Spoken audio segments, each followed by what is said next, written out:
the title Spiritual Activism, I looked it up online, and of course I found much more material than I can possibly handle.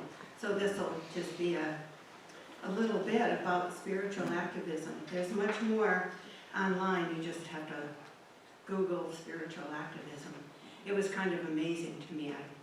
I didn't realize there would be so much. And it sounds like this is an oxymoron, two words that just couldn't possibly go together, but they do. And I used several books as well. Gary Zukav's book, The Seed of the Soul, was one of Rob's books of the week, and I took it. So, I'm a longtime activist. Although these days I'm kind of a reluctant activist, but I feel called in a new way, absolutely in a new way. But I was in Boston, at Boston University in 1968, and I felt called to march against the Vietnam War as often as I could. My boyfriend at the time was a huge activist, and so I followed him to every march, every gathering, and we even went to the big march on Washington in 1969. Yes. I can't remember when it was. The huge one in Washington. We took a bus. It was amazing. It was amazing. But there is something about those days that's different from nowadays. I'm not angry like I used to be. But I believe that we don't need to be angry to be active. But we need to find a way to bring what we feel into an activity at a higher level. So I'm looking, I'm exploring, I'm finding ways to be active that are different from those times when I was an angry college student.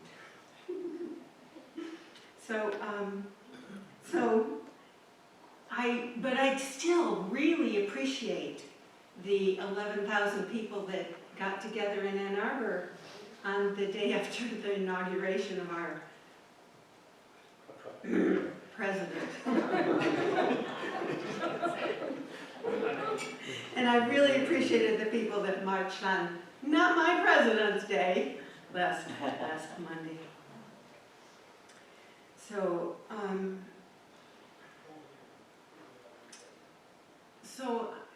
I haven't felt this called to activism in many years.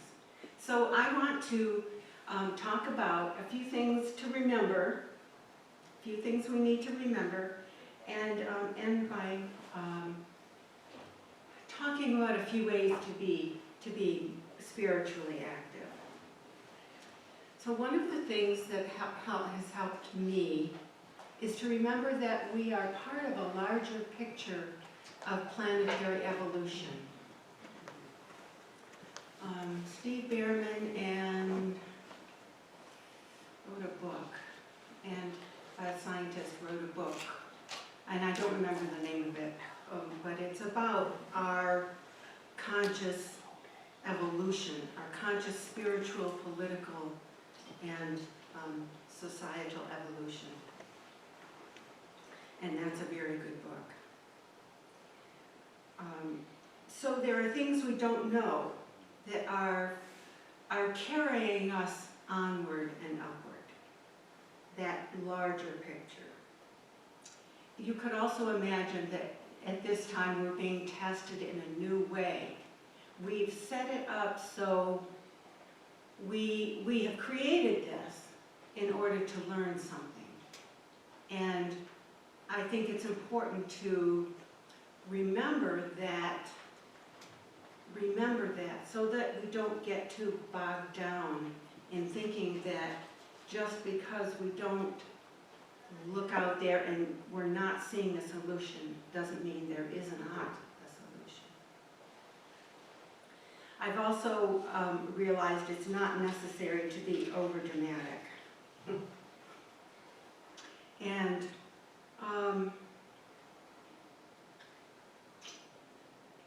yeah, it's not necessary to be overdramatic. It is necessary to be active. It is necessary to be involved. And it is necessary to recognize that we're all seeking a level of peace. And we just have different ways of going about finding it. So the anger, I've noticed that the anger we feel about the misuse of power in our society really, it's not helpful. It's harmful. That anger that we feel is also harmful to our bodies. I'll be watching television and one or two people come on and talk and I go, oh. And it's not good for me. And that's just one, this contraction in the center of my body is just, and in my heart, of course, is just one symptom of what can happen if we get overly emotional, if we get overly involved. And I'm not saying don't feel your feelings, but we have to use our awareness. And when we're using our awareness to watch ourselves watching people we don't like, we need to recognize that that awareness is the witness, is our witness. That we're using that capacity, that spiritual capacity, to observe ourselves, observing another. And as we're observing ourselves, let's find a way to lift, find a way to breathe into a difficult feeling, So another thing we might remember is to acknowledge our interconnectedness with all beings and all living things. We must respect all others.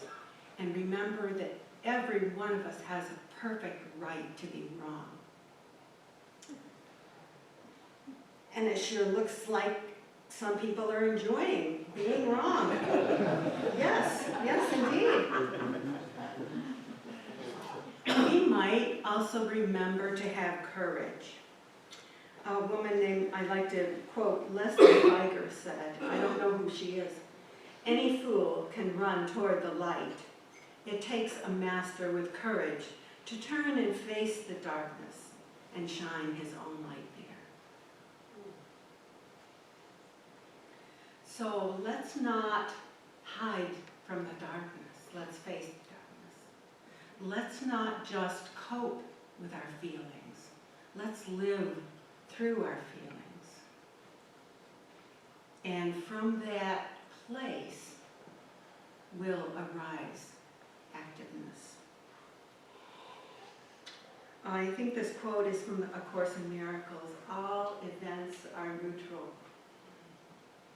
And I'm laughing because it's totally true.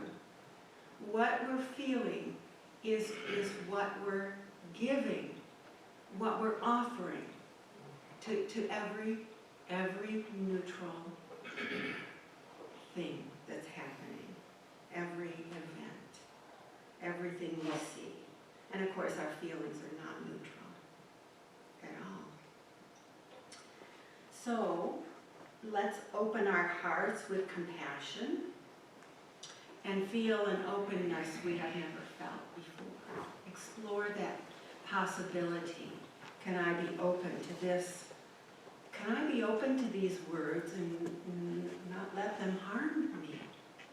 I will not be harmed by someone else's words. Eckhart Tolle in his book, A New Earth, tells us to imagine space. Visualize space between our object of disgust or anger and us. And of course, That's awareness, that's engaging our witness capabilities. And it's about, if we're on a healing journey, some say we are on a healing journey. And seeking balance. Always seeking balance at every level. It's important to know that we do not know the path of another soul toward a more balanced way of life.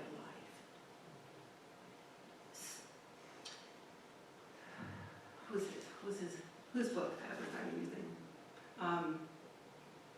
Gary Zukav talks about karma, and he talks about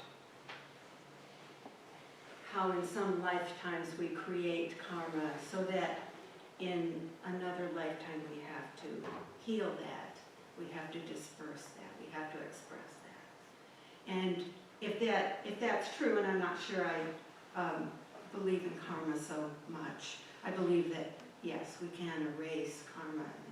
We're not necessarily captivated by something that we did in another lifetime. But the truth is, very simply, we don't know the path of another soul, so we cannot judge how another soul expresses. It's important to remember that everything that happens, all the feelings we have, can be used for our own healing and for the healing of the world.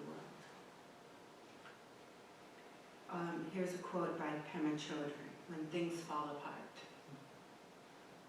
Things falling apart is a kind of testing and also a kind of healing. We think that the point is to pass a test or overcome the problem, but the truth is that things don't really get solved. They come together and they fall apart. Then they come together again and fall apart again. It's just like that. The healing comes from letting there be room for all of this to happen. Room for grief, for relief, for misery, and for joy. So, how can we be spiritual activists? Joining marches. Online signing of petitions is one thing I do. I'm sure many of you do that. Email the White House. I've emailed the White House a few times. Thank you for this, but please don't. Please stop. This, please stop that. Keep the ACA.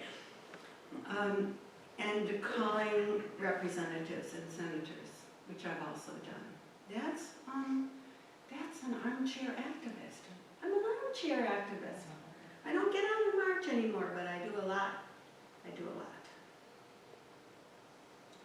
So become a revolutionary for love and wisdom in action. Take your thoughts higher than they have ever been.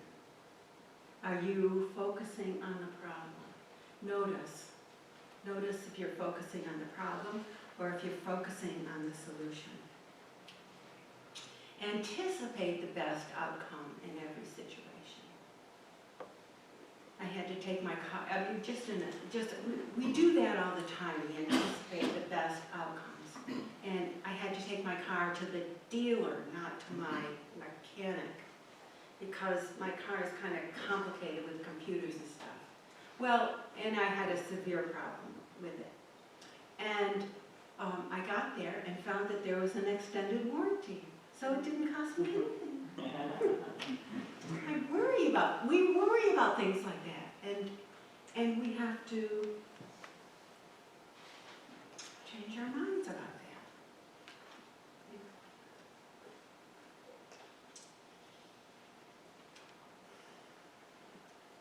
So another person who's written a lot about this kind of activity is Andrew Harvey. And so I'd like to read a quote from Carolyn Miss, who wrote a foreword in Andrew Harvey's book, The Hope. And I have not read Andrew Harvey, but I plan to. She says, "We are never in a position to measure or judge the impact of our actions. It is not for us to know who or how many or in what way our actions will make a difference. To be truly of service, you must never judge what life asks you to do. Rather, see the sacred in all things and in the smallest detail of your life. That is an act of profound activism." And I'd like to say that meditation is the only thing I want you to remember is this.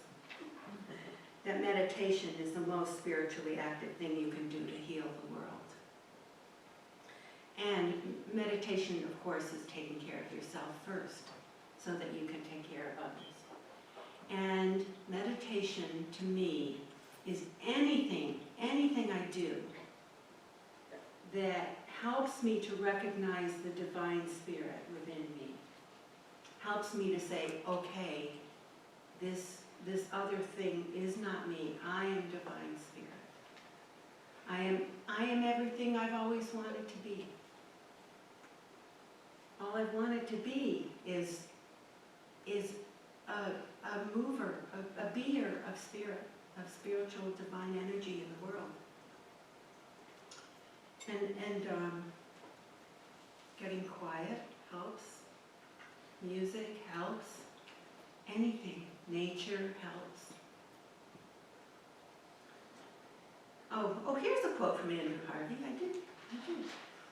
"Sacred activism is the fusion of the mystic's passion for God with the activist's passion for justice, creating a third fire, which is the burning sacred heart that longs to help, preserve, and nurture every living thing."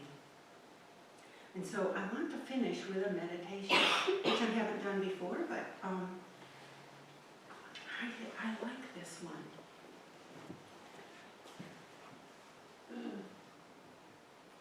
It's a guided meditation, and don't use it if you don't want to increase your capacity for loving and compassion. And there's 5 steps to it, and you could probably memorize it just as you're doing it. So you get comfortable.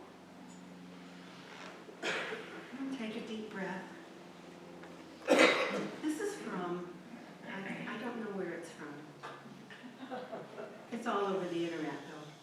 Step 1, with attention on a person who you may feel negativity about or need some healing with, repeat to yourself, "Just like me, this person is seeking some happiness for his or her life." And step 2 is, with attention on the person, repeat to yourself, "Just like me, this person is trying to avoid suffering in his or her life." Step 3, "Just like me, this person has known sadness, loneliness, and despair." And don't forget to breathe deeply as you do this. Step 4, "Just like me, this person is seeking to fulfill his or her needs." And step 5, "Just like me, this person is learning about life." And so you see, we're all learning about life, every single one of us.